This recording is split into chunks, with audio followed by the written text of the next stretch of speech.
Hi everybody, and welcome to a place where the silence stretches wider than the desert itself, where bones poke through dunes like the fingers of time. You're standing at the edge of something ancient, forgotten, and possibly far more advanced than anyone dares admit. This isn't your average bedtime story. You're not snuggled safely into your timeline here. No, you're knee-deep in dry dust and broken marble columns. You squint against the sun. The air wobbles with heat. You step forward and your boot crunches something brittle, pottery, or maybe a jawbone. This is a civilization so old it doesn't have a name. No tourists come here. No plaques explain what once rose in towering ambition above this wasteland. And yet, it all feels oddly familiar. Columns perfectly spaced. Carvings that suggest mathematics far beyond survival-level necessity. A geometry of beauty. Maybe you're not just walking through a forgotten city. You're walking through the broken outline of something that once reached for the stars. And you probably won't survive this. Not because of some ancient curse, but because your brain might start to itch with questions too big to sleep on. So, before you get comfortable, take a moment to like the video and subscribe, but only if you genuinely enjoy what I do here. And if you're listening from a little cabin in Iceland or a skyscraper in Singapore, tell me where you are and what time it is right now in the comments. Now, dim the lights, maybe turn on a fan for that soft background hum, and let's ease into tonight's journey together. You bend and pick up a shard. Smooth on one side, etched on the other. Not primitive, not crude. The line work feels intentional. It might have once fit into a mosaic depicting something, an eclipse maybe, or a city plan. You flip it over and wonder, who made this? And why can't we remember them? The Sahara wasn't always dry. That's not myth, it's geological fact. Just 6,000 years ago, this was green savanna, filled with lakes, rivers, hippos, even farmers.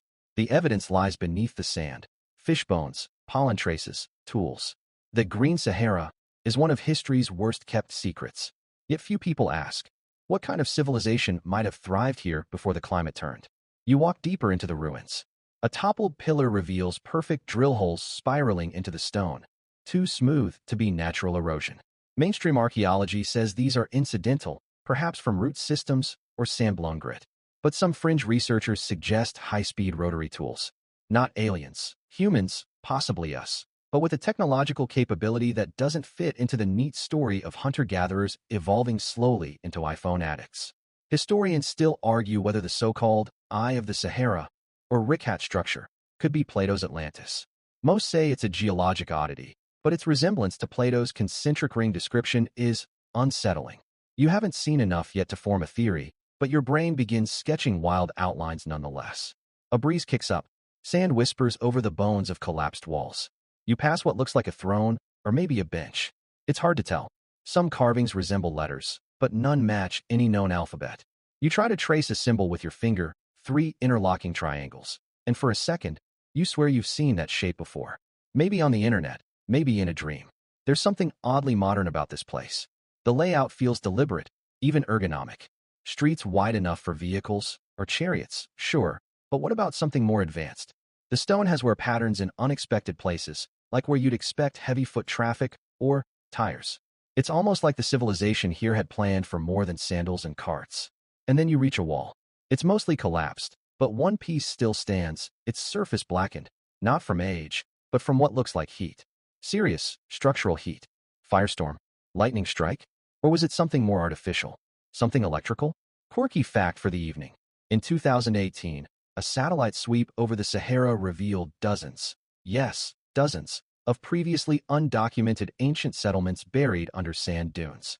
Whole towns, gone. Just imagine how easy it would be for an entire people, an entire culture, to vanish if their buildings were made of stone and their records etched into something less resilient than hard drives. You run your hand over the blackened stone. It's warm from the sun, but your mind feels cold. If this truly was a civilization more advanced than we've acknowledged, where's the proof? Where are the wires? The plastic? They selfies? Well, here's the thing. Plastic takes 500 years to decompose. Stone lasts millennia. But advanced civilizations might not use plastic at all. They might design for biodegradability, for digital records stored in crystals or quantum particles, things we'd never recognize even if they were under our noses. That's the danger of looking back through time with modern eyes. You expect skyscrapers and electric toothbrushes, not precision-cut megaliths and melted rock. You hear a soft clink. Something's loose in the dust. You kneel and brush it off. It's a sphere, smooth and perfectly round. Not metal, not stone. something in between, a curiosity or a relic. Your instincts whisper, this wasn't the first time humans, or something like humans, built high, dreamed big, and fell hard. The bones aren't just fossils. They're warnings. You stand at the edge of the world, or what used to be one. The air tastes salty here, and gulls cry above, circling lazily over turquoise water. But you're not here for the sun or the waves. You're staring into the depths, just off the coast of an island that never appears on any travel brochure. Down below, hidden beneath centuries of silt and secrecy, are the shattered bones of a legend. Atlantis. Your eyebrows twitch. Yeah, that Atlantis. Eye roll worthy to some, conspiracy bait to others. But still, there's something about it that clings to the imagination, like wet sand to your ankles. You squint into the water and see jagged lines beneath the surface, columns maybe, or natural rock formations that really don't want to look natural. Historians still argue whether Plato's description of Atlantis was allegory, plagiarism, or memory. His tale of a technologically advanced island nation that vanished in a single day and night of misfortune is brushed off by most scholars as philosophical metaphor. But what if it wasn't? What if it was a memory, passed down through oral tradition until it became a cautionary tale? Let's set the mood. You're standing where some divers claim to have found streets under the ocean. Off the coast of Bimini in the Bahamas, a strange pattern of large stone blocks called the Bimini Road stretches across the seafloor. Mainstream archaeologists say it's a natural formation of beach rock. Still, others suggest it's a wall or part of a submerged harbor. The stones are weathered, but suspiciously rectangular. The ocean doesn't often do rectangles. You step into the shallows and feel the pull of the sea tugging at your ankles, as if urging you forward into the story. The tide rolls in with a whisper, not a roar. And in that whisper, you think you hear it. They tried to warn us. Atlantis isn't the only lost city beneath the waves. There's Dvarka, off the coast of India, described in ancient Hindu texts as a magnificent city ruled by the god Krishna. Divers there have uncovered structures, steps, and stone anchors buried deep beneath the Arabian Sea. If accurate, those ruins date back more than 9,000 years, twice as old as the pyramids. But here's the problem. We don't know what we're looking for. When you imagine advanced civilization, you picture towers, power grids, and perhaps a Starbucks on every corner. But what if advancement looked different? What if it was a civilization that had learned to live with nature rather than against it? No plastic, no fossil fuels, no glowing screens, but cities powered by tides, air, and light. They may have had electric lighting that didn't need wires, communication that didn't need satellites, machines that left no metal bones behind. If such a culture vanished underwater, we wouldn't even know what we lost. We'd be poking at seashells with a stick, hoping one of them turned on. Quirky tidbit for you. In 1968, a pilot flying over the Caribbean spotted what looked like an entire city grid beneath the waves near Cuba. Sonar scans later showed structures nearly a kilometer underwater. The Cuban government blocked off the area soon after. Official reason? We're protecting biodiversity. Sure, you stare out over the vast, glinting ocean and realize the water hides more than it reveals. If rising seas swallowed an advanced coastal culture 12,000 years ago, right around the end of the last ice age, we might never know. The sea doesn't preserve. It devours. And it's done so before. The Younger Dryas impact hypothesis, still hotly debated, suggests a comet struck Earth around 10,800 BC, triggering massive climate shifts, flooding, and perhaps the sudden collapse of advanced cultures. It's blamed for the extinction of megafauna and a rapid return to ice age conditions. Imagine you're one of those people. One moment, your society thrives, trade routes mapped, cities humming, knowledge flowing. The next, fire rains from the sky, oceans rise. You have no time to preserve your history, let alone tweet it. Within weeks, your civilization is reduced to myths. Within generations, even those myths start sounding ridiculous. And so, they become bedtime stories. The flood myths that echo across nearly every ancient culture might be more than shared metaphor. In Mesopotamia, it was Utnapishtim. In the Bible, Noah. In Mesoamerica, Coxcox. In Asia, Manu. Cultures separated by oceans somehow all remembered a cataclysm of water, death, and the struggle to preserve knowledge. You close your eyes and imagine standing in Atlantis moments before it disappeared. The wind picks up. The ground shudders. People run, shout, weep. Some try to save scrolls, others children. A few simply watch the horizon as a wall of water approaches. They've seen the signs, the sea retreating, birds fleeing. They know what comes next. Maybe a few escape, carrying stories across oceans. Maybe they pass their knowledge to others, encoded in stars, monuments, and myth. And maybe, just maybe, some of those fragments are what you've already stumbled over back in the desert. But even here, even in the shallows, the ocean won't give up its secrets easily. It murmurs them through coral and currents, hiding truths just beyond the reach of your fingertips. You take one last look beneath the waves before turning away, the ghost of a drowned world reflected in your eyes. You climb now, not up a mountain, but onto a grassy plateau where the wind whistles through stones older than your language, your ancestry, maybe even your species. Their size is absurd. One block here weighs more than your house, and yet it sits perfectly aligned atop another, locked in place like Lego for giants. No mortar, no glue, just sheer, impossible balance. Welcome to the home of the builders before time. You touch one of the stones. It's cool despite the sun, and etched with faint grooves, not decorative, but functional. These aren't just rocks. They're part of a system. You back up, gaze across the landscape, and start to see it. Patterns, symmetry, deliberate placement. It's not random. It's not messy like erosion. It's architecture. And it's wrong. Wrong for the time it was supposedly built. Wrong for the people said to have built it. According to the mainstream timeline, these megaliths, places like Göbekli Tepe in Turkey, Baalbek in Lebanon, and Sacsayhuaman in Peru, were constructed by simple humans with primitive tools. Stone chisels, wooden rollers, determination. Historians still argue whether primitive humans really could have constructed these sites alone. Göbekli Tepe is dated to 9,600 BC, older than Stonehenge, older than agriculture, older than the invention of the wheel. And yet, its T-shaped pillars are covered in precise animal carvings and arranged in concentric circles like some cosmic gathering hall. Who builds temples before they build farms? You imagine yourself as one of them, barefoot, in animal skins, hammering limestone with a rock. But how do you lift a 50-ton slab into vertical position without cranes? How do you align it to the stars, to solstices, to invisible magnetic forces we barely understand now? Here's your quirky tidbit. At Baalbek, there's a stone called the Stone of the Pregnant Woman that weighs more than 1,000 tons. That's more than 3 fully loaded 747s. It's just there, sitting, not moved, not used. And if we can't move it now with modern tech, how did they plan to 2,000 years ago? Unless it wasn't 2,000 years ago. Unless some of these stones are hand-me-downs from a much older, much more capable people, recycled by the Romans or the Phoenicians, like you might reuse bricks from a collapsed factory without knowing what it used to manufacture. You sit down, heart pounding softly, surrounded by silence and stones. These builders left no signatures, no statues of themselves, no royal plaques, no diaries, just stone. And if you've ever tried to carve a banana with a toothpick, you know, that's not a job for amateurs. Now you begin to suspect something deeper. These weren't random monuments or burial sites. They were databanks, calendars, earthquake detectors, maybe even energy converters, machines of a sort. After all, many of these megaliths hum at certain frequencies, some align perfectly with solar and lunar events, and others produce electromagnetic anomalies. You step near one and feel your fingertips tingle. Is it just suggestion? Or something more? Mainstream archaeologists scoff at such ideas, but they can't explain everything. Take the polygonal masonry of Sacsayhuaman. The stones there fit so tightly, you can't slide a razor blade between them. Each stone has dozens of edges, like a 3D jigsaw puzzle. No uniformity, no repeating blocks, just perfectly interlocking chaos.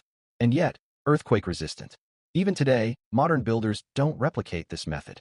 Too expensive, too time-consuming. So who had the patience, or the necessity, to build this way, and why? You brush moss from a crack and see something etched into the rock. It's not a symbol, but a groove. A groove that runs along 5 stones, uninterrupted, like a channel. Water? Sound? Energy? You trace it with your fingers and feel a sudden breeze, unseasonal, sharp. Maybe you're imagining it, but maybe not. Maybe this was part of a network. Not just buildings, but an ecosystem of stone, designed to last forever and hum with forgotten purpose. You close your eyes and picture the builders. Not aliens, not wizards, people, but people who knew things you don't, who looked at the stars and saw equations, who felt the Earth's pulse and charted it, who worked together not out of fear or conquest, but purpose. And then something happened. Flood? Fire? War? Or just time? Even the strongest stone fades. The finest memory blurs. You stand again, surrounded by silence. You aren't alone. Tourists come here. Scholars too. But they walk through history with cameras. You're walking through it with questions. And the stones? They don't give answers. They just endure. You duck low now, entering a chamber not of stone, but of darkness. The temperature shifts instantly, cool, damp, the scent of earth thick around you. You switch on a flashlight and the beam stabs forward, slicing the shadows. And there, on the rough walls ahead, are the first messages humanity ever bothered to leave behind. Not in books, not in binary, but in paint and purpose. You're in the caves of Lascaux, or perhaps Chauvet, or Altamira. The exact name doesn't matter because the question these caves raise is the same. How did they do this? And why does it feel like they were trying to tell us something? The flashlight flickers across a horse with a thick neck, painted with ochre and black manganese. Next to it, hand stencils, some small, some large. The air is so still, you hear your breath like it's not your own. These images are over 17,000 years old, yet they pulse with life, motion, precision. The animals seem mid-gallop, not frozen. Their proportions are not just accurate, they're dynamic. Historians still argue whether these were just hunting illustrations, ritual art, or something far more advanced. Some researchers believe the cave artists had no concept of realism. Others argue the opposite, that these weren't early attempts, but the height of symbolic sophistication. These weren't doodles. They were information. And here's where it gets odd. Some of these paintings include clusters of dots, shapes, and lines that don't seem related to animals at all. One fringe theory suggests they're early star maps. Yes, constellations, recorded from memory or observation and encoded alongside bison and boars. You pause at a series of dots arranged around a bull's shoulder. Some researchers link this to the Pleiades cluster, visible with the naked eye and deeply significant to many ancient cultures, even those on other continents. Coincidence? Maybe, but it keeps happening. Imagine you're one of those painters. No written language, no schools, no computers, just you, pigment, and the flickering light of animal fat torches. Yet you somehow understand the movement of stars. You create a scene with the perspective of a Renaissance painter and the confidence of a physicist. And you're doing this in near total darkness. Your quirky tidbit for tonight. Some ancient pigments used in cave art contain uranium. Yeah, uranium. Not in dangerous doses, but enough to make you pause. Did they choose it for its color, or were they aware of something more? That's still up for debate. The artists even used the contours of the walls to give a sense of 3 dimensions, positioning animals so their shoulders bulge outward, or their eyes glint just right in torchlight. That's not just talent. That's engineering. One scholar called these caves the first cinemas, because, under flickering torchlight, the animals seem to move, dance, charge. What kind of mind imagines animation before paper, before film, before the idea of storytelling through motion even exists?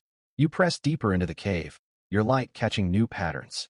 Spirals, crosses, a zigzag path that doesn't follow the natural crack of the wall, it fights against it. You can't shake the feeling that these were more than decorative. Maybe mnemonic devices, maybe encoded calendars, maybe instructions. But for what? Historians don't agree.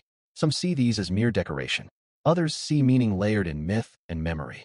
And some, quietly, cautiously, wonder if these artists were recording not just what they saw, but what they knew. And what they knew may have extended far beyond the immediate. You reach a chamber often called the cathedral. High ceiling, broad walls, and more paintings than any place before it. Bulls with curling horns. Lions. Rhinos. All species now rare or extinct in the region. You wonder if the cave was used to preserve memory, to say, this is what once lived. This is what mattered. This is what changed. Could these caves have been museums? Or message boards? Or warnings? Here's a thought that wrinkles your brain. What if this was their version of the internet? A network of shared memory, preserved through pigment and pattern, passed down to the few who could read the symbols. There's no password, no Wi-Fi, but the information? It's all here, just not in a form we recognize. You sit down in the cold and realize you feel something here.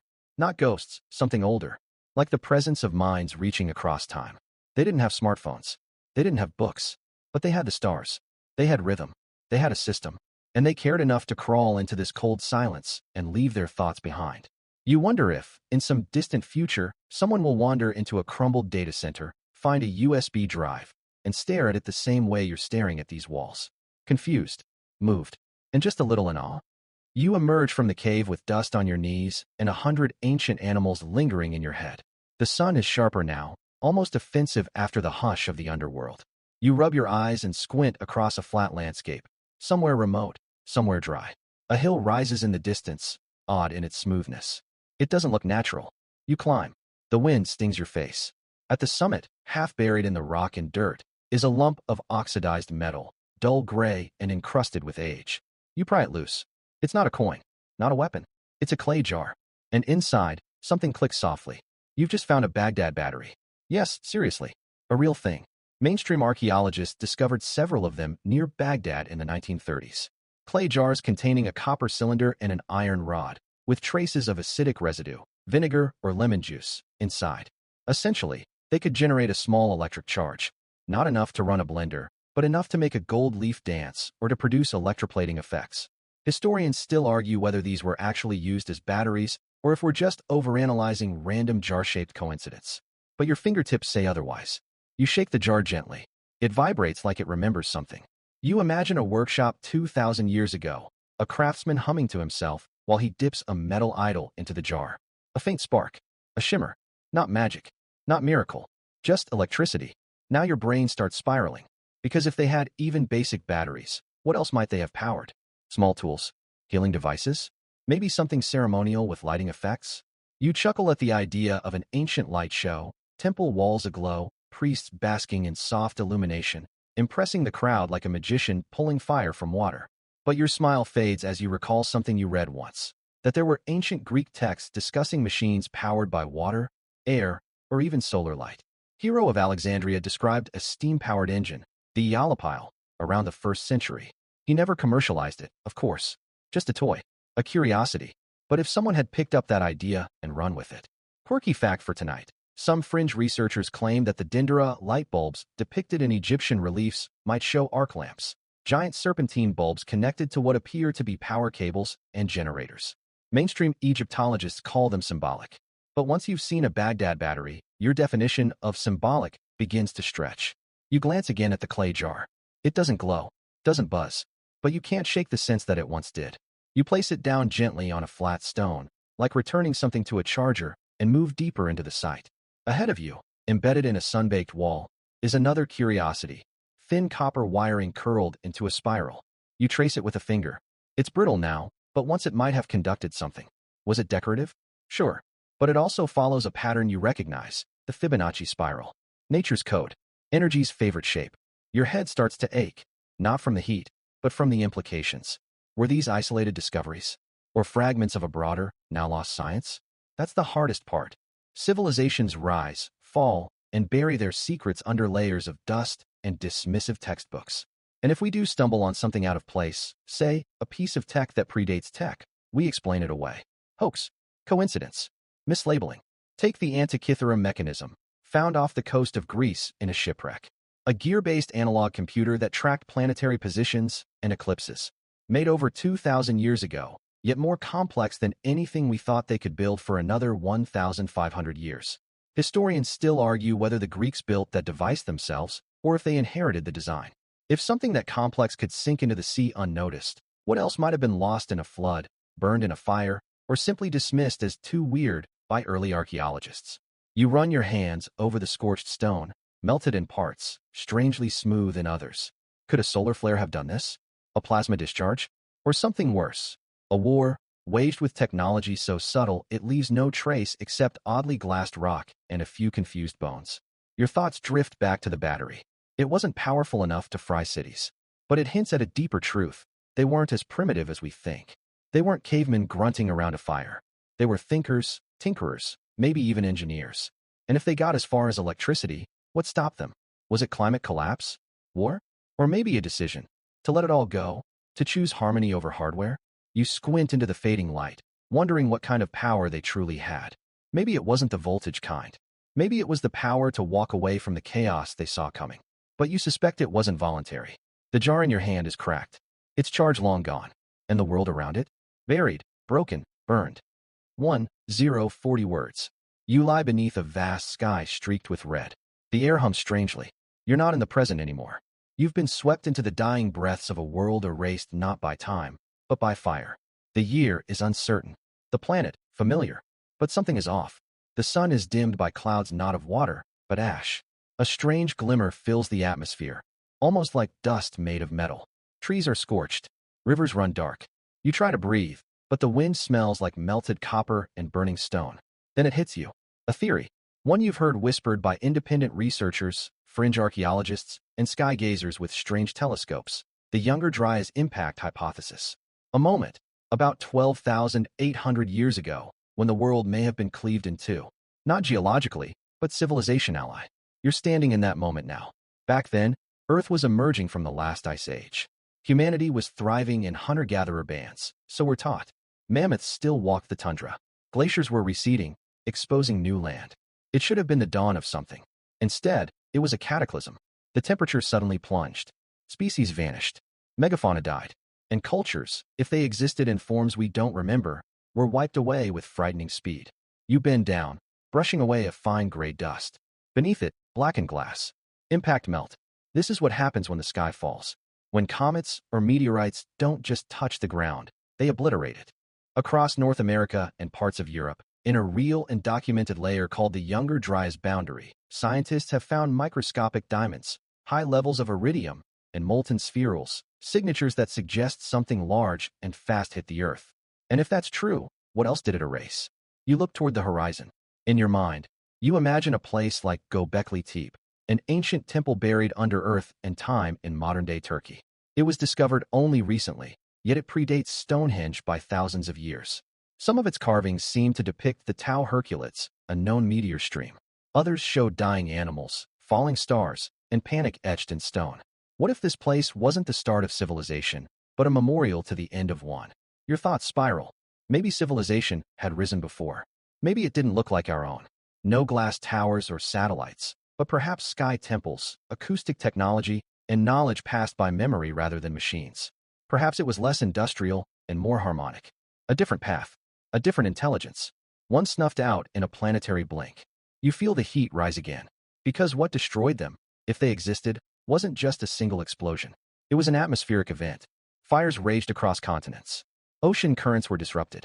The Earth wobbled slightly on its axis. It wasn't one extinction, it was a cascade. One that no tribe, no city, no memory could survive intact. But maybe, just maybe a few did survive. You turn to look at the burnt forest behind you. In its shadow, perhaps a group of survivors carved warnings into stone. Taught their children with riddles, not scripts. Hid away in valleys, mountains, or myths. You think again about the flood stories. Nearly every ancient culture has one. A great deluge that follows a fire in the sky. The Hopi tell of a blue star that fell from the heavens. The ancient Hindus describe a flood that came after the god Indra destroyed the sky. In Mesopotamia, a man was warned by a god to build a boat, long before Noah did the same. What if those stories aren't coincidences? What if they're fractured recollections of a single real event? You stand still. Above you, the metal snow still falls. You recall a controversial site in South Carolina, Topper, where tools, charcoal, and other signs of human activity predate the supposed Clovis first settlement model.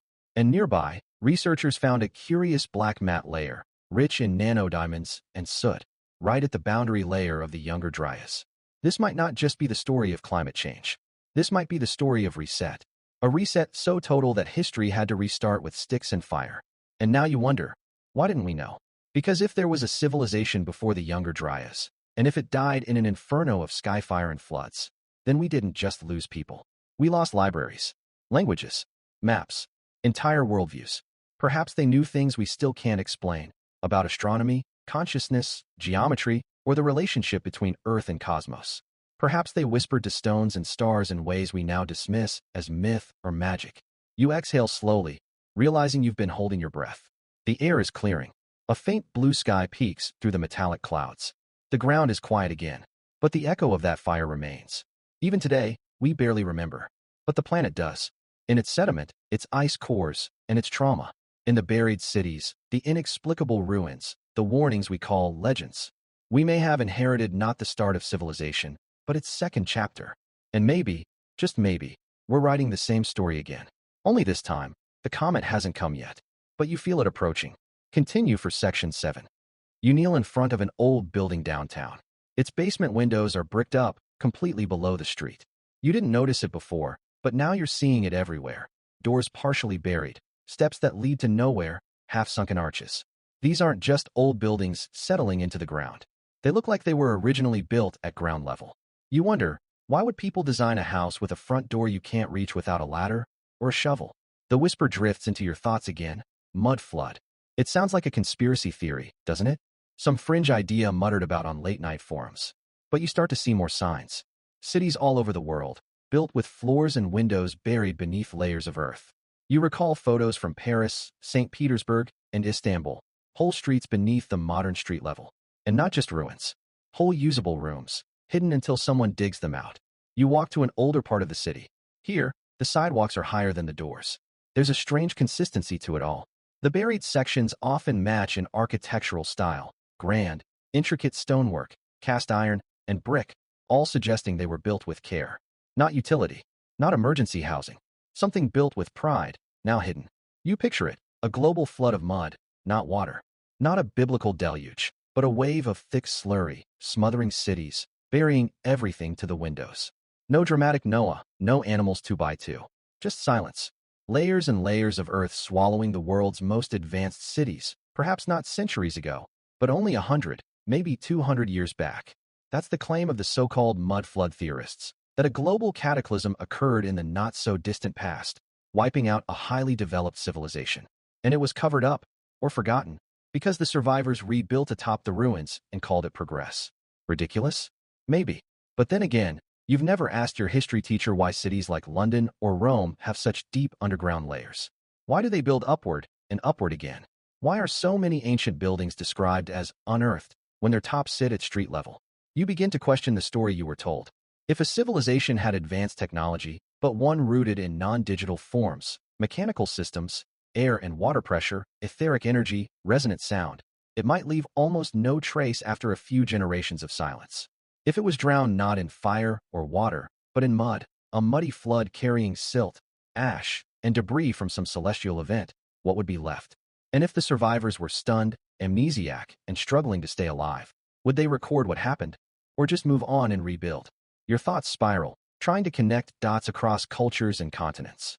You remember tales of Tartaria, an empire rumored to have once spanned Eurasia with impossible architecture and technology, and then vanished. You dismiss the idea again. But then again, why did 19th century World's Fairs look like futuristic utopias compared to the factories and slums of the same time? What if history isn't wrong, just incomplete? You press your hand against the stone of the sunken building. It's cold, solid, real. Someone carved this.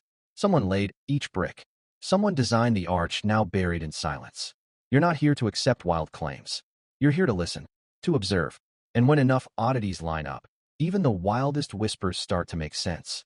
The whisper returns, but stronger now. They built it once. They buried it twice. Will you see it the third time? Your breath catches in your throat. You step away, the city suddenly unfamiliar. You're not walking on sidewalks, you're walking on rooftops. You begin to see the city differently. Streets are no longer just pathways, they're covers. Every manhole, every vent, every stair descending into the earth starts to feel like a keyhole into something deeper, older. You find yourself drawn to subway stations, underground parking structures, service tunnels, anywhere that cuts below the surface. The modern grid above your feet, you realize, is only half the story, maybe even less. You descend into a subway station, not for a ride, but to feel the weight of what lies beneath.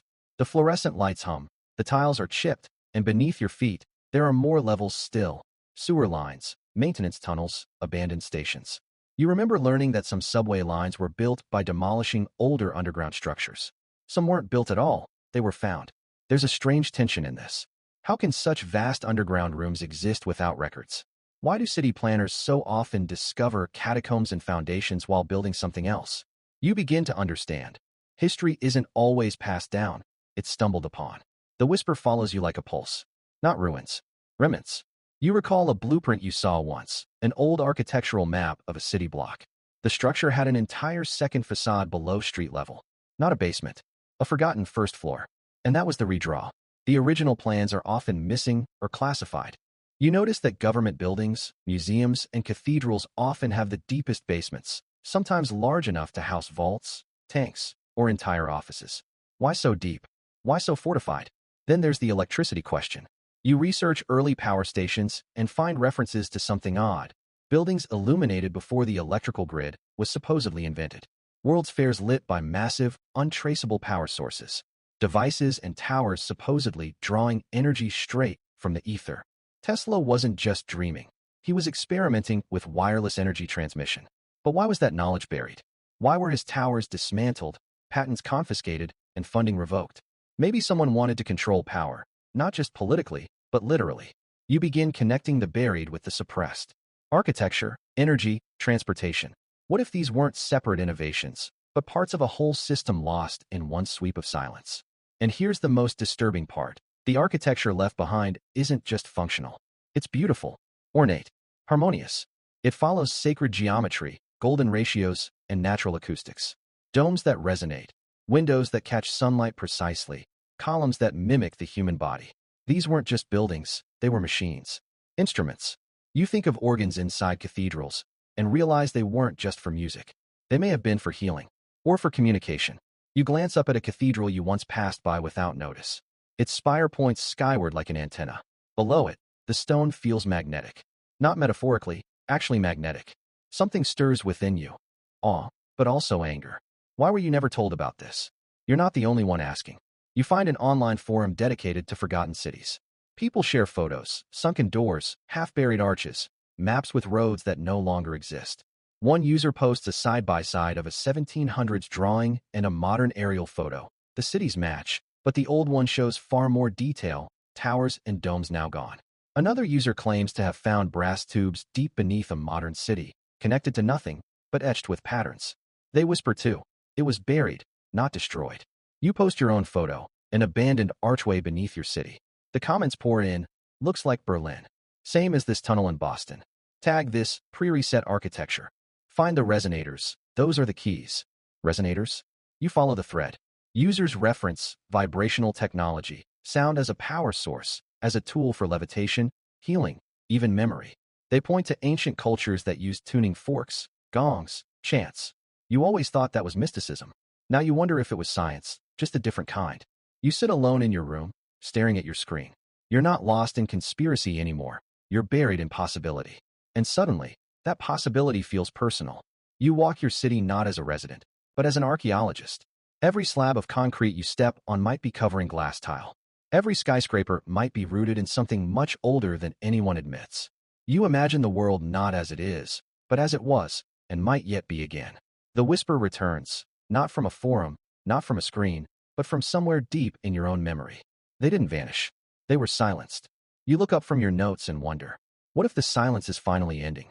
You enter the next room of this silent, buried world, not underground, but forgotten, right beneath our feet. The floor is metal, etched with intricate patterns. Above you, massive copper domes stretch toward the ceiling, and something about the room feels alive. Not with ghosts or spirits, but with electricity, or what might once have been. There are no wires, no generators, no smokestacks, just silence, and an architecture that seems to hum, though there's no sound. This place doesn't resemble a power plant in the modern sense. No buzzing transformers, no blinking lights. Yet everything suggests this space once powered something great, perhaps a city, or a civilization. You run your fingers along the walls. The metals are cool and untarnished, as though time respects them. You look up at the dome again and remember the strange antennas on top of old-world buildings, delicate spires, domes, copper balls. You've always seen them, but never questioned them. What were they for? The whisper finds you again. They harvested the ether. The ether, that forgotten fifth element. Ancient scientists believed it filled the space between matter, an invisible substance that light, magnetism, and electricity could travel through. Dismissed now. Mocked. But was it ever truly disproven? Or was it simply inconvenient for a new era of wires, combustion, and control? You begin to see it everywhere. In domed rooftops, cathedral spires, lighthouses, and the great world's fairs of the 1800s. All filled with copper, gold, and quartz. Not just decorative. Maybe functional. Maybe part of a larger system. These structures resemble resonant chambers. Tuning forks. Devices designed not to consume energy, but to channel it. No smoke. No noise. Just pure, ambient energy drawn from the very air, perhaps the ionosphere, perhaps the ground, or perhaps something we no longer have a word for. You remember reading about Nikola Tesla and his Wardenclyffe Tower, his ambition to transmit free wireless energy across the planet. You recall how he spoke of the Earth as a conductor, how he tapped into standing waves between the ground and the sky. But Tesla was discredited, defunded, and quietly erased from mainstream science. What if he wasn't a madman? What if he was rediscovering something already known, once globally, now buried? You imagine a city powered by the breath of the planet itself. No fossil fuels. No wires. just buildings designed to collect, amplify, and transmit. Entire towns lit by copper-roofed towers and humming iron rails beneath the streets. Trains that floated or glided. Devices that harmonized with the air. But then something happened. Something came: mud, war, silence. The towers fell or were dismantled, their true functions forgotten or hidden, and what remained became mere ornament. The whisper returns, softer now. It's still here, beneath your noise and wires. Waiting. You stand in the silent chamber and imagine it. A world lit not by coal or oil, but by harmony. A civilization not driven by scarcity, but by resonance. And as strange as it sounds, it feels right. Familiar, even. Like something you already knew, long ago. And maybe, just maybe, that knowledge is waking up again. You step out of the silent power chamber into a wide, open corridor that stretches farther than your eyes can follow. Your footsteps echo, not against stone, but against something smoother, like metal polished by centuries of silence. Light floods the hallway, but you cannot find a single bulb or fixture. The illumination seems to emanate from the walls themselves, like sunlight filtered through crystal. And ahead of you, hanging from the ceiling, suspended on nothing you can see, floats a train. It isn't made of steel. No harsh rivets or diesel tubes. Its surface gleams like obsidian, shaped like a swallow's wing, aerodynamic and soft. There are no wheels. No tracks. It hovers, perfectly still, waiting. You approach cautiously. As you near, the surface of the train ripples, just slightly, as if responding to your presence. And then, with a deep, barely audible hum, it shifts a few inches forward, stopping again as if testing your reaction. You place your hand near its surface. There's no heat, no static, just a pull, like standing near a magnet too large for the mind to comprehend. The whisper finds you once more. They moved without friction, without combustion. They moved with the planet's breath. You step inside. The interior is impossibly spacious. There are no engines, no driver's seat. The walls are lined with panels of crystal, some frosted, some clear.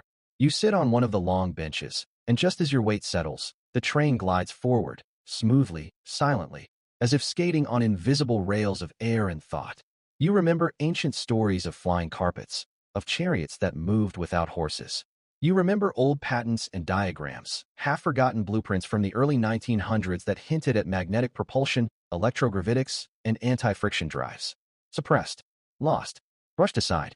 You look out through the transparent walls of the train and see more of the buried city. Pillars and arches stretching high, far above anything your own time ever dared to build. Not because of technology, but because of fear. The kind of fear that says, we can't, we mustn't. It's not practical. But here, in this forgotten world, everything seems practical. Because it serves harmony, not dominance. Design here is a dance with nature's laws, not a battle against them. The train glides forward, faster now. You feel no acceleration, no wind. The whisper speaks again. They used frequency. Everything obeys frequency. Lift, light, motion, healing. You wonder now if that was the key all along. Not brute force, not pressure or fuel, but vibration, resonance. Everything in the universe responds to it. Molecules, metals, minds. It's why a singer can shatter glass. Why certain notes open your heart. Why Tesla once said, if you want to understand the universe, think in terms of energy, frequency, and vibration. You look up and see runes on the ceiling. Not mystical symbols, but flowing diagrams, harmonic notations, like music sheets written in light. Maybe that's how this train moves. Not by switches or engines, but by tuning. The vehicle responds to the chamber to the earth. A resonant chain of intention and frequency. You lean back. The ride continues, faster still. You pass what must have once been stations or portals, all shaped like open lotus flowers, carved from marble that gleams with no cracks or dust. You are moving towards something now, a convergence point, a memory. And somewhere deep inside, you begin to feel it, not as a theory, but as a memory waking up in your bones. We were never meant to crawl. We were meant to glide. The train slows, not with a lurch, not even with a sound, but with a shift in sensation, like gravity loosening its grip. You feel weightless for a moment before it settles, and the crystal walls of the train recede, revealing a chamber bathed in quiet radiance. You step out onto a platform suspended over what appears to be an endless pit, not dark, but luminous, as if the void beneath you is filled with stars. Hovering platforms spiral downward in slow, concentric descent. Each level is adorned with structures that resemble both libraries and cathedrals, towering shelves, vaulted ceilings, and walls made entirely of shimmering crystal. These are not bookshelves. They are archives of memory. You approach the nearest one. It's shaped like a column of quartz, taller than a redwood tree, with symbols rotating slowly within its core. You reach out. As your fingertips near the surface, the crystal comes alive. Images burst forth, holograms, entire worlds rotating in midair. Voices murmur in languages you don't understand, yet you feel them. You remember them. This is no mere database. This is conscious information, living memory, stored not digitally, but vibrationally, encoded in frequency. Just as music can carry emotion, these archives carry experience. The whisper returns, softer now. Every being, every moment, remembered, not recorded. The images shift. You see a planet wrapped in storms, its surface scarred by volcanoes, yet life thrives in crystalline domes. Another image, humanoid figures with elongated limbs and light around their heads, seated in vast circles, meditating together. Then a third, a child, no more than 4, guiding a ball of light with her hands. Not magic, but intention, discipline, harmony. You are seeing their civilization, before the silence, before it fell. And you feel the ache of it now. Not just curiosity, but sorrow. The kind of ache you get when revisiting a home you've forgotten, only to realize it was never yours, yet somehow always was. You ask the whisper the question that has haunted you since the moment you entered this forgotten world. What happened to them? And for the first time, the whisper responds with clarity. They didn't die. They ascended. The crystal flickers. The scene changes. You see a vast gathering, thousands upon thousands, all standing in unison beneath a sky unlike any you've seen. Twin suns, a violet aurora. The people raise their hands not in farewell, but in offering. And then, light. Pure, blinding, all-consuming light. They didn't perish. They transitioned. A mass evolution. A civilization choosing, together, to release their physical forms. Not suicide. Not disaster. Transcendence. And they left this place not to rot, but to wait. To be found. To remind. That we, too, are not meant to linger in fear. That we are meant to grow and let go. To remember what they remembered. That existence isn't defined by the flesh, but by frequency, by resonance, by choice. You move deeper into the archive. Each crystal shows a new fragment, a piece of a lost song, a vanished thought. And as you absorb them, you feel yourself expanding. Not physically, not even mentally, but energetically. You realize the knowledge wasn't hidden. It was protected, waiting for the moment someone, not with weapons, not with conquest, but with curiosity and respect, would come searching. Like you. And there, in the heart of the archive, you find a single phrase etched into a floating shard of crystal, written in symbols that twist into meaning as you watch. You are not alone. You were never alone. The whisper fades. But now, something deeper takes its place. A voice that is yours. And it says only this. Remember. The words echo inside you. You are not alone. You were never alone. You linger in that feeling, suspended between understanding and awe. The chamber around you hums. Not with machinery, but with intention. The crystalline shelves pulse like breathing organisms, as though the entire archive is responding to your awareness. Then something shifts. The floating platforms realign, forming a path that curves upward toward a glowing aperture high above. It's not a door in the conventional sense. No hinges, no seams, just a vertical ellipse of swirling light, like someone sliced open the fabric of reality and allowed the stars to spill through. You walk toward it. With each step, the hum intensifies, not in volume, but clarity. You realize it's not noise, but music, not made of instruments or voices, but of pure frequencies, vibrating in harmony. Your body responds. Cells align. Thoughts quiet. Emotions calibrate like tuning forks, syncing to the resonance around you. As you near the aperture, a crystalline pedestal rises before it. Upon it lies an object, a smooth, palm-sized disc made of translucent material, etched with shifting symbols. It pulses in time with your heartbeat, as if aware of your presence. You pick it up, and instantly, the train, the archives, the silence, they all vanish. No, you vanish. You're everywhere at once. No longer walking, no longer bound by form. You are awareness, flowing through a stream of information so vast it dwarfs galaxies. Words no longer apply. You don't see, you know. You don't move, you merge. You feel what the harmonic gate really is, a bridge. Not between places, but between states of being.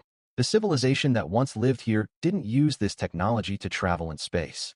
They used it to shift consciousness, to explore the infinite layers of reality, to enter realms where time folds, where identity dissolves, where truth isn't taught, it's remembered. Their minds became vessels. Their world, an instrument. Their lives, a song. And now the melody reaches you. Memories, your own, start to rise. Not from this life, but from lives before. You see yourself in forms you don't recognize, on worlds you don't remember visiting. A healer beneath twin moons. A child sculpting light into tools. A traveler descending into black oceans to awaken something sleeping. You realize, this is not your first visit to the harmonic gate. It is a return. And the disc in your hand is not a key. It is a tuning device, meant to align your consciousness with the deeper layers of existence. It isn't opening a door for you. It's tuning you to the right vibration so that the door can perceive you. The aperture responds. It flares like a supernova, and yet your eyes don't burn. Your thoughts don't flee. Instead, you feel a calm certainty rising. You're ready. The gate begins to pull, not like gravity, but like memory. Not outward, but inward. It pulls you into yourself, into the forgotten chambers of your mind, through the layers of illusion you've worn like clothing across lifetimes. And then, silence. Total. Timeless. You hover in that void for what could be an instant, or an eternity. Then a voice, not external, but intimately internal, speaks with the same calm authority as the train's whisper. You've remembered enough. It's time to choose. Choose. You don't need to ask what it means. You already know. You can return. Return to the physical world, to the life you've known. You will awaken with clarity, with a deeper understanding, but with limitations, as all physical life has. Or, you can step through. You can release the shell of self and become part of the song. Join the ones who came before, not as an individual, but as a note in a harmony too vast for one voice alone. Both paths are valid. Neither is superior. And so, you ask the question that matters most. What will help others remember? And the voice answers. Only your presence. However you choose to share it. You are still at the threshold. The harmonic gate pulses with patient light. You breathe. Though here, you have no lungs. You think, though thoughts are now like rivers, not bricks. And then, you decide. Continued. You descend again, not through steps or corridors, but through memory. Or perhaps into it. The crystal archives dissolve into mist behind you, and you find yourself in a new realm, one far quieter, far older. A realm where time doesn't pass, but settles. Where silence isn't empty but full, like the stillness beneath an ocean, heavy and watchful. You stand within a vast underground cavern. Stone pillars stretch up beyond vision. The air is cool and smells faintly of minerals and memory. The floor is smooth and dark, like obsidian. Every footstep echoes, not loudly, but meaningfully, like the cave is listening. And then you see them. Figures. Hundreds of them. Maybe thousands. Lined in perfect rows, each standing upright, statuesque, unmoving. They are not carved from stone, but grown from it. Their skin is rough like marble, yet beneath it you sense something alive. Not in the biological sense, but in the energetic one. These are not statues. They are sleeping beings. You approach one. It stands over 3 meters tall. Humanoid, yet different. Its limbs longer, face smooth and serene, its chest glowing with a faint amber pulse. Once every few seconds, the pulse flickers. Not random. A rhythm. A heartbeat. These are the keepers. The voice from earlier, yours and not yours, returns, not as whisper, but as presence. It fills the chamber with a gentle gravity, guiding your gaze, your understanding. They wait for the resonance. You ask, silently, for what? For the chord of return. For the moment when their song is sung again. It makes no immediate sense. And yet, you feel it in your core. These beings are not dead. They're not even truly asleep. They exist in a suspended octave of reality. Their bodies remain here, in this chamber of stone and silence. But their consciousness? It is elsewhere, riding the frequencies of time, listening for something. A signal. A song. Not of music, but of harmony, of civilizations elsewhere, reaching the same vibrational understanding, the same unity that the keepers once achieved. The keepers are not gone. They are in hibernation, waiting for another civilization, perhaps yours, to catch up. To evolve not in weaponry or economy, but in spirit, in balance. And the question strikes you, raw and sharp. What happens when we do? The chamber answers with a gentle pulse, and one of the figures shifts, slightly, subtly. A tremor in the stone, a whisper of breath, and then stillness. They heard you. You weren't just here to observe. You were here as a note in the grand song. Your arrival in this world wasn't coincidence. It was chordal. You were in tune. Somehow, without knowing, your journey, your choices, your thoughts, had matched a key long left unsung. And one of the keepers stirred because of it. They are not waiting for us to find them. They are waiting for us to become like them. You step between the rows of sleeping giants, humbled and awed. You feel their presence like quiet stars, steady, ancient, aware. They are dreaming still, not of the past, not of what was lost. They are dreaming of our future, a future where we choose connection over dominance, where memory is not stored on servers, but shared in frequency, where life is not about conquering matter, but mastering resonance. And as you walk, the chamber begins to hum. A low, warm sound, not threatening, but welcoming. The sound of acknowledgement, of harmony beginning to rise. You realize the silence is ending. And somewhere, in the unseen reaches of the galaxy, the keeper's dream shifts. Because someone remembered. You did. The whisper is gone. Now you hear only the wind, a cold, persistent breath that seeps through the seams of your consciousness. You open your eyes to white, endless white. A blizzard howls around you as you stand on a vast, frozen continent, Antarctica. You're not here for the snow. You're here for what sleeps beneath it. Antarctica is a place of silence, secrecy, and layers, layers of ice, layers of time, and layers of truth. For centuries, it was a blank spot on the map, a land of speculation and mystery. Then came explorers, scientists, research bases. Yet even now, what we know is dwarfed by what we don't. You step carefully, sensing the weight of the ice beneath your feet. 2 miles thick in places, compressing and preserving everything hidden below. Ancient forests, rivers, valleys, and maybe something else. Because satellite scans have shown anomalies, geometric shapes, unnatural heat signatures, even symmetrical pyramidal structures poking through the ice near the Shackleton Range. Ancient buildings, massive openings, and beneath them, strange magnetic pulses no one can explain. The whisper finds you again. Only now it's not a voice. It's a vibration, a deep tone, like a low-frequency hum resonating through the ground. You drop to your knees and place your hand on the ice. Something breathes down there. You remember Operation High Jump in 1946, a U.S. naval expedition to Antarctica led by Admiral Richard Byrd, officially a scientific mission. But it involved thousands of troops, aircraft, and full military infrastructure, hardly standard for climate research. The mission ended suddenly. Later, Byrd would report in an interview that the greatest threat may come from the polar regions, aircraft that can fly from pole to pole in a matter of minutes. What was he talking about? You think of the rumors, hidden bases, crashed crafts, lost technologies, preserved civilizations. Even entire vaults of knowledge and architecture sealed beneath the ice for thousands of years. Forbidden lands where giants sleep, not of flesh, but of stone and circuit, long forgotten and long entombed. A civilization that didn't just visit Antarctica. It was born there. You see flashes, ancient cities of black stone and golden alloy. Obelisks with pulsing energy at their core. Beings tall and robed, with elongated skulls and luminous skin, walking beneath skies untouched by modern history. Their cities weren't buried by accident. They were buried on purpose. The cold was their vault, the ice their lock. And you wonder, were they hiding from something? Or protecting something? The hum beneath the ice grows louder. Not sound, but sensation. A pressure behind your eyes. A feeling that something is watching. Not with hostility, but with memory, like it remembers you. Or someone like you. You step back. The Antarctic silence returns. But now you carry it with you. A knowing, a question, a warning. The world beneath the ice isn't dead. It's sleeping. And the more we drill, scan, and explore, the closer we come to awakening what was never meant to be disturbed.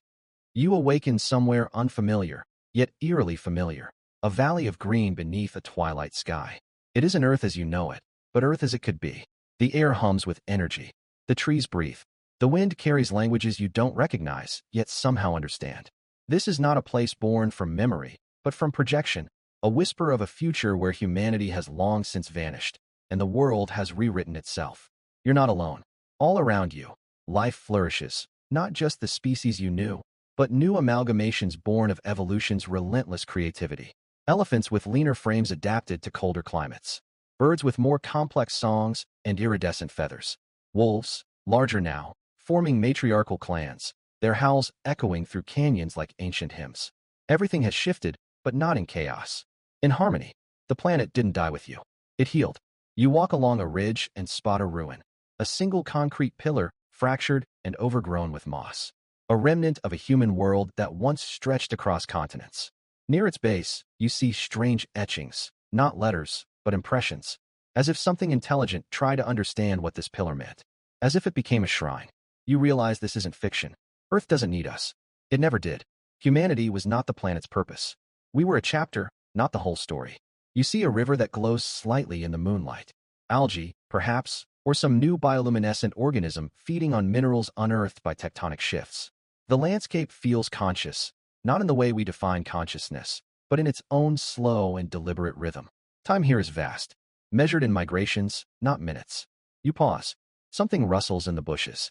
You brace yourself, but what emerges is not a predator. It's a primate, but not a monkey, not an ape. Something else. It stands upright. Its eyes are deep and forward-facing. It moves with purpose. Its hands are clever. You watch as it picks up a rock and breaks open a seed. You're witnessing the spark, the birth of a new sentience. Not from divine intervention, but from the persistent force of evolution. It sees you. You meet its gaze, and in that moment, you understand. This creature will remember. It may not remember you, or your name, or your civilization, but it will remember fire. It will remember tools. It will remember how the sky once wept ash and the oceans surged with fury. It will carry forward a whisper of what came before, not to repeat it, but to build something new. You wonder, how many times has this cycle played out across the stars? Civilizations rising, falling, leaving behind echoes for the next to interpret like scripture. Maybe that's the point, not eternal dominance, but the handing over of the flame. To light the path for whatever comes next, you stand at the edge of a world that has moved on, not with sadness, but with strength. And you realize, the end of humanity isn't the end of intelligence, or beauty, or purpose. It's the opening of a new page. The universe keeps writing. The wind shifts, and you follow it down the slope of the valley. Each step feels like you're walking not just through space, but through eras.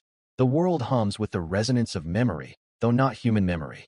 Instead, you sense the planet's memory, the long arc of life and death, bloom and extinction, rebirth and silence. There is no one left to read books, but knowledge is not lost. It is embedded in the genes of creatures that learn to adapt to radiation and acid rains. In the way trees bend now, not to sun, but to magnetic fields. In the migratory maps etched into the instincts of birds who never saw your satellites, yet trace their paths more accurately than GPS ever could. The legacies of humanity are layered into the crust of the earth. You see the remains of a highway, its lines worn to faint ghost marks. Around it, flowers bloom in the cracks. Not by accident. These species favor concrete, having evolved to thrive in alkaline environments. Nature has not only reclaimed, it has repurposed. Farther ahead, you come across a glinting structure, glass, mostly intact. A skyscraper? No, something smaller. A data center once humming with human knowledge, now home to nesting insects and creeping vines. The servers are silent, but the energy lingers. Perhaps something survived inside. Tiny bits of data etched into metal, waiting for something, or someone, to translate them. But who would read it? Not the creatures of this age. They have their own stories now. Stories not based on silicon or code, but bioluminescence, song, gesture, and pheromone. Communication has evolved beyond your alphabet. You remember how desperately humanity once clung to the idea of being special, that intelligence was ours alone, that we were nature's climax. But now, you see clearly. Intelligence was never singular. It was never fixed. It was emergent and inevitable. Wherever there is complexity, where life organizes and reorganizes, intelligence rises like mist from water. You walk on, past what was once a city. Skyscrapers are jagged spines now. A flooded mall is a wetland. Frogs call from fountains once dry. You find no bones. The earth has taken them back. But impressions remain, roads now overgrown in perfect parallel lines. Faint light trails etched into caves, where humans once hid, once hoped. You imagine future archaeologists, not human ones, but perhaps a bird-like species with dexterous talons and communal memory. They'll dig, and they'll wonder, what was this? Why did this species build so high, then vanish so fast? Did they ascend? Or collapse? Were they gods to themselves? And perhaps the answer won't matter. Because the world continued. It always does. You find a ridge and sit. The sun is setting, or perhaps rising. It's hard to tell in this softened sky. Time feels fluid here. The boundary between before and after no longer sharp. You close your eyes, not to sleep, but to listen. And you hear it. Not silence, not despair, but life. Insects buzzing, leaves rustling, a distant splash. The soft click of jaws from some new predator, cautious but curious. The pulse of the earth itself, unchanged in rhythm though transformed in detail. The age of humans is over. But the story isn't. And the next chapter has already begun. You wake, not from sleep, but from something deeper. A stillness, as if your mind had paused, entranced by the whisper of this post-human world. Now you rise again, and your feet lead you toward a place once full of life, voices, ambition, a city. Or what used to be. At first glance, there's little left. Concrete crumbles under moss. Ivy winds through elevator shafts. Steel bones jut from the ground like ribs of an ancient beast. And yet, there's a strange beauty here. Not destruction, but recomposition. The city is not dead. It has been rewritten by the forest. Trees sprout through holes in rooftops. Vines cascade over bridges. A wild fig tree now grows where a parking meter once stood. Birds nest in security cameras. Rain pools in craters where tires once turned. The smell of smoke and gasoline is gone, replaced by the deep, wet scent of soil, pollen, and rot. But this is no chaotic takeover. The forest has not overrun the city, it has merged with it. A hybrid biome. A synthesis. You notice how plants favor certain materials. Glass attracts moss. Metal draws creeping lichen. Rebar is hugged by thick trunks like scaffolding for new canopies. Some buildings have collapsed entirely, forming sheltered microecosystems inside. Others still stand, barely, but serve now as cliffs for nesting birds, or perches for silent, stalking mammals with long, luminous eyes. At one intersection, a traffic light still blinks red, powered by a solar panel miraculously intact. A frog sits on top of it. You both wait, neither crossing. A moment of absurd reverence. You move deeper into the heart of the city forest. A massive library stands ahead, its outer walls cracked open, pages of books turned to mulch. But inside, a miracle, a single room sealed by luck or design. Dry, intact. You push open the door. Inside are books, thousands of them. You take one at random. The Future of Us. The irony makes you pause. You flip through its pages, fragile but legible. A passage speaks of climate targets, of renewable energy, of warnings unheeded. Another page holds poems. You read one aloud. Your voice startles birds perched above. They scatter in a flurry of wings and dust. This room is not a tomb. It is a seed vault of thought. Even if unread, even if misunderstood, these words persist. Somewhere, somehow, perhaps another creature will learn to decode them. Or perhaps they will dissolve completely into the soil and feed roots instead of minds. Either way, the knowledge will not be wasted. You step out into the light. Across the city's edge lies an overpass, once a river of traffic. Now it's a highland meadow. Tall grasses wave in the wind. Wildflowers bloom along painted lane dividers. Deer cross unhurriedly. Their hooves make no sound on the soft, moss-lined concrete. You realize, this isn't abandonment. It's reclamation. And not just by nature, but by possibility. The city did not vanish. It transformed. It became habitat, memory, myth. You wonder how many other cities lie like this. Tokyo beneath vines, Paris submerged under lakes, Dubai returned to sand and mirage. Each one, a ghost of ambition and collapse. And each one, reborn in its own way. The skyline ahead is no longer jagged with steel and glass. Now, it bristles with green. Towers of birch, oak, and bamboo rise where humans once stood tall. The skyline lives and breathes. You take a deep breath with it and move on. As you pass through the city now claimed by the forest, a low tremor moves through the ground beneath your feet. Not the shudder of collapsing buildings or distant tectonic shifts, but something alive, something walking. You freeze. Ahead, through the trees that have risen between skyscrapers like new columns of a lost temple, something vast moves. You crouch low, half hidden by tall reeds, and wait. And then it appears. A shadow at first, then a shape, towering, broad, ancient. It is an elephant, but not like the ones you knew in sanctuaries or on documentaries. This one is massive, woolly, armored in thick fur, its tusks arcing like crescent moons toward the sky. It trudges slowly, deliberately, through what used to be a shopping mall. With each step, plants part beneath its feet, then spring back. Its trunk curls around the remains of a stop sign, brushes it aside like a toy. Behind it, others follow. A herd. Mothers, calves, and enormous males with sun-bleached tusks. They move in silence, except for the soft thunder of their steps and the rustling of trees as they pass. You watch, heart in your throat, not from fear, but awe. You're witnessing a rebirth, the return of a lineage once thought extinct. These are not just elephants. They are Paleogene dreams reborn, possibly hybrids of modern elephants and long-dead mammoths, revived not by human science, but by the long, slow hand of evolution. In the absence of humans, genes shift, wild pressures select. Climate changes. Ice creeps back into the poles, and the earth begins to remember. You follow the herd at a distance. They stop at what used to be a reservoir, now a vast, clear lake teeming with fish. The matriarch raises her head, trumpets once, then steps into the water. The rest follow. They swim with power and elegance, washing their fur, letting birds clean ticks from their backs. And then, as the sun rises higher, they vanish into the northern forests. You sit, stunned, thinking of how strange and miraculous this world has become. With humans gone, evolution no longer follows paths of containment. Creatures grow larger again. Predators roam wider territories. Beasts once crushed by civilization, megafauna like giant sloths, saber-toothed cousins of big cats, bear dogs, resurface as ecological niches reopen. You spot claw marks on a tree, fresh, deep, wide. Something massive, something carnivorous.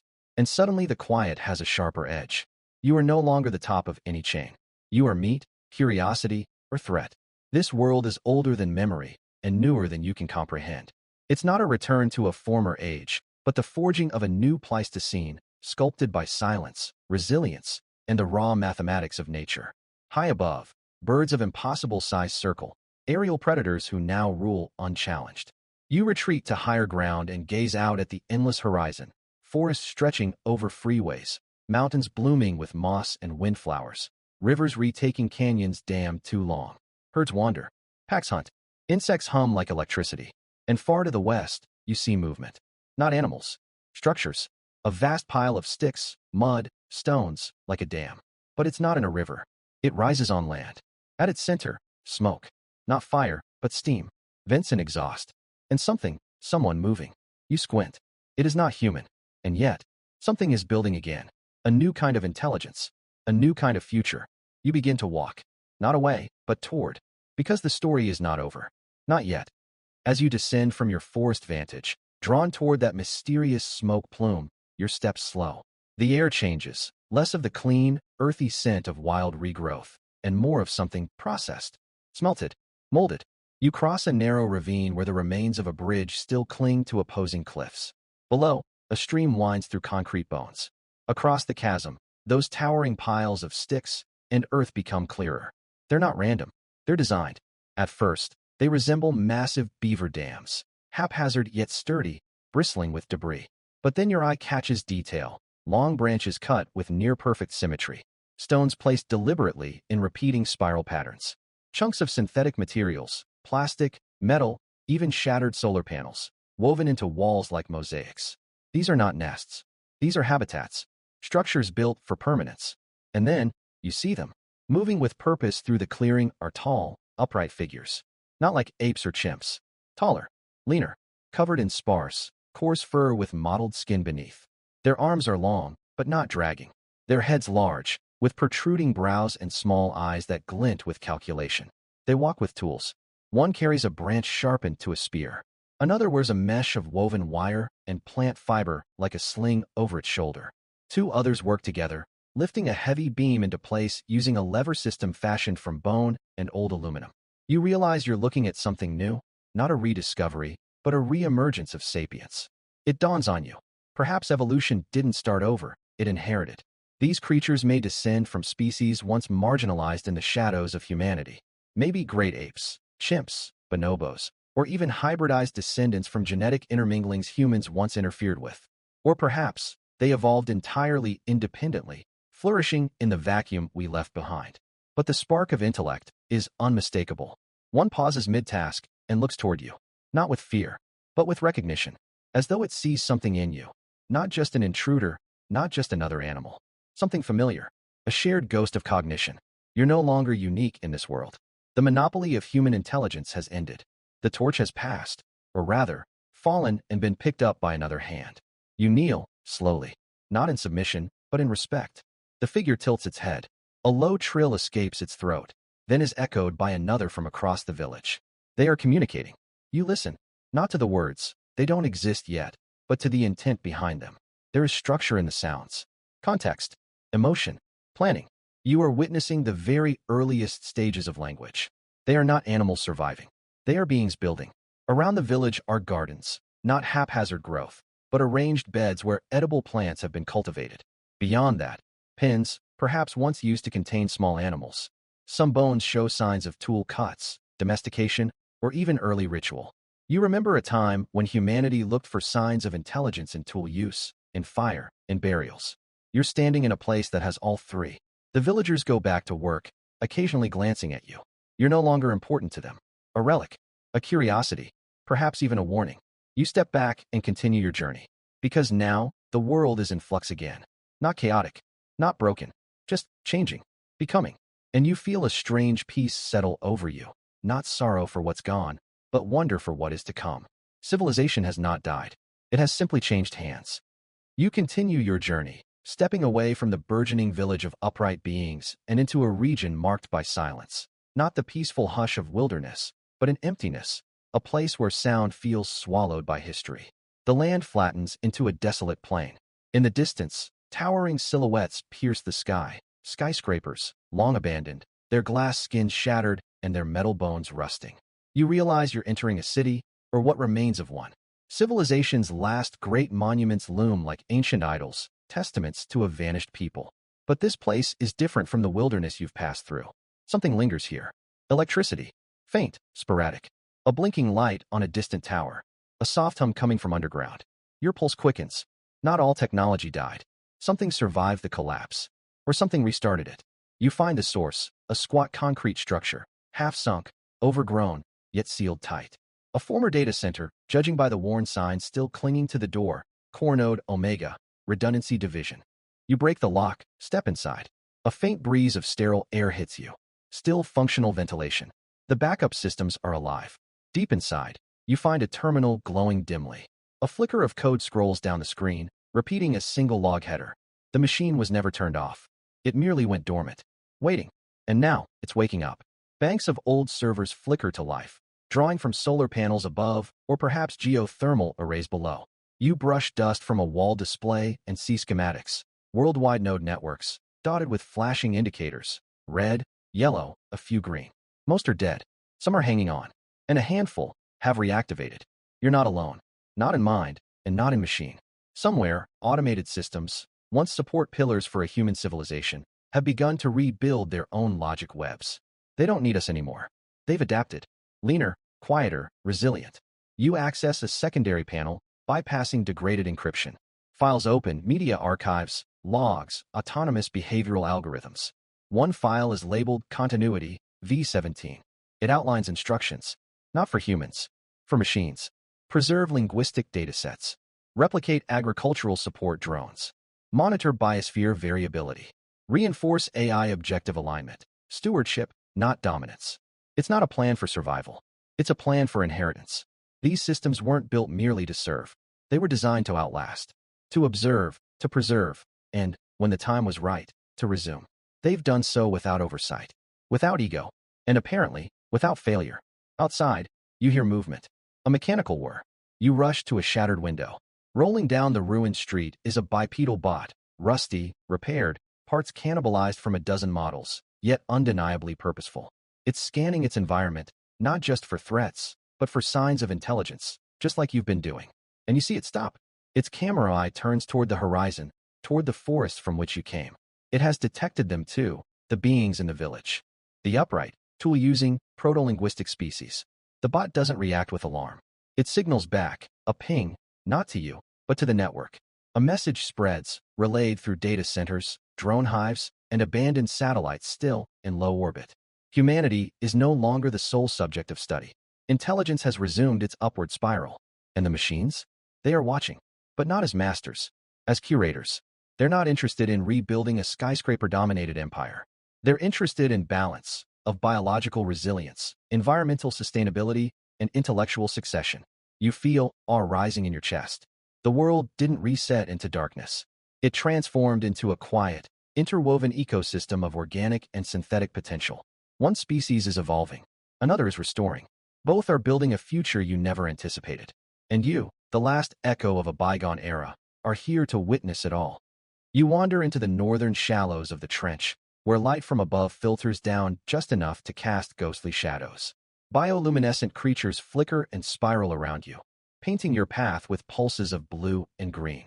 In this transitional zone between the abyssal dark and the twilight zone above, life seems to dance with defiance, against pressure, scarcity, and cold. At this depth, Nearing the trench's walls, you begin to see ecosystems forming on vertical terrain.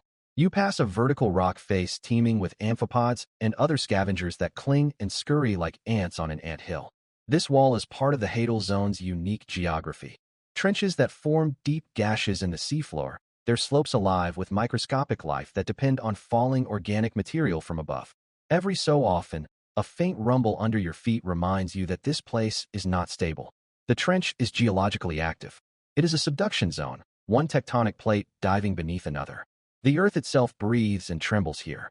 You imagine standing on a knife's edge between colossal tectonic forces.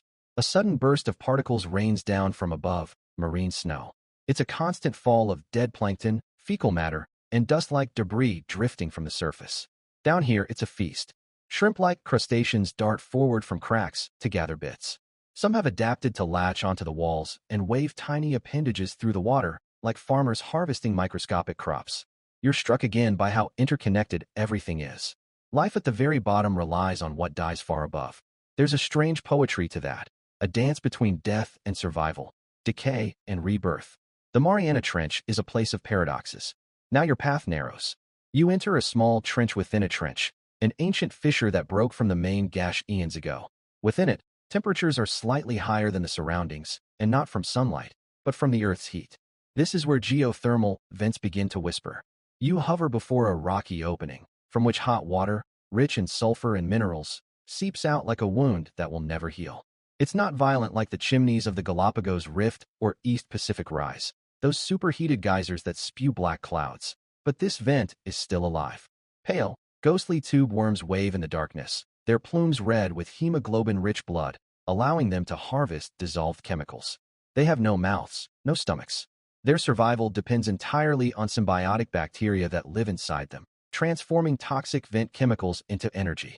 As you observe, a ghost octopus drifts by, a pale, nearly transparent being, with fins like angel wings. It seems as surprised by you as you are by it. Then it floats upward into the gloom, vanishing like a memory. You pass more vents, more strange colonies, fields of white crabs with bristled limbs adapted to filter bacteria from the water. In this oxygen-poor, lightless world, these creatures are pioneers, thriving where life shouldn't. And then you spot something eerie. A skeleton. It lies half-buried in black silt, large, whale-sized. Perhaps it is a whale, or what's left of one. Whale falls, as they're known, are rare, yet vital. When a whale dies and sinks, it becomes an oasis. Its body can feed entire ecosystems for decades. Around this one, you see eelpouts, bone-eating worms called ostax, and hagfish. Some gnaw, some burrow, some dissolve calcium for energy. It's both grotesque and beautiful, life born from the massive carcass of a fallen giant. You remain here for a while, floating among the scavengers.